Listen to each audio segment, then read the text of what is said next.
สุยเนี่ยถ่ายบรรยากาศสุยเด้อท่านผู้ชมเนี่ยเนี่ยทะเลสวรรค์โอ้ยอันนี้แหละทะเลฟ้าต้นนี้กับเขาได้นี่เขาหน้าแซงเขางามอันนี้กันเนาะน้ำสุยทะเลประเทศลาวนี่ทะเลสวรรค์เขตเด้ออันนั้นก็เป็นดอนนี่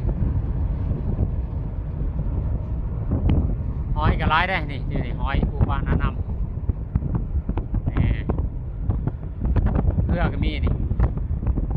เรือหาไปเด้ออเมริกาลักล่าแมนนี่แหละมันอยู่บ้านเราเนาะบ้านเราสบายเนี่ยเดียวไปทางไรกันนี่ปุ๊บปั๊บนี่แหละผมบอกถึงลาวได้เนี่ยหอยว่าปุ๊บปลาหน้าน้ำหอยขับนี่ต้นยังไงขาวๆนี่งามมันเลยนี่ขาวๆต้นอย่างต้นเล่าบอกเขาไปหน่อยเนาะ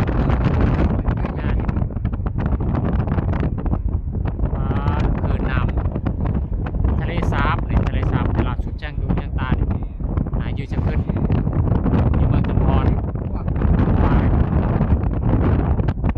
มันโยงมาอย่างน้อง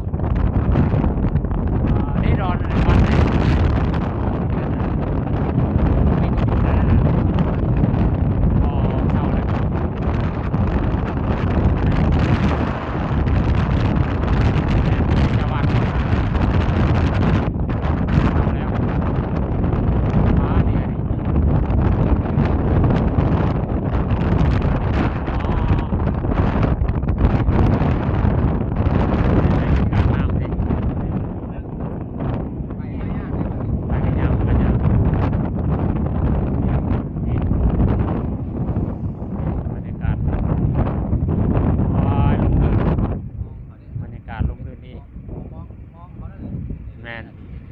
มองเนี่ยมอง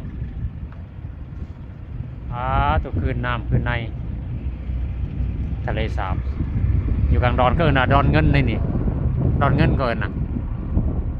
มันเชื่อมกันเลยที่นี่เนาะเชื่อมกันเลยได้เนี่ยเป็นดอนใหญ่แน่นโอ้ยโอ้แต่ก่อนมันก็เชื่อมกันอยู่แล้วนะแต่ก่อนชุดชายตาเลยนี่ทะเลสาบที่ทะเลสาบสวรรค์เขตเขาคูณใหม่นี่สกีน้ำแบบรถยักษ์นะให้บอกนี่เขาเพิ่มใหม่นี่ลุยไปเลยขยันมันลุยไปมันขยันมันขาดเด้เพิ่มใหม่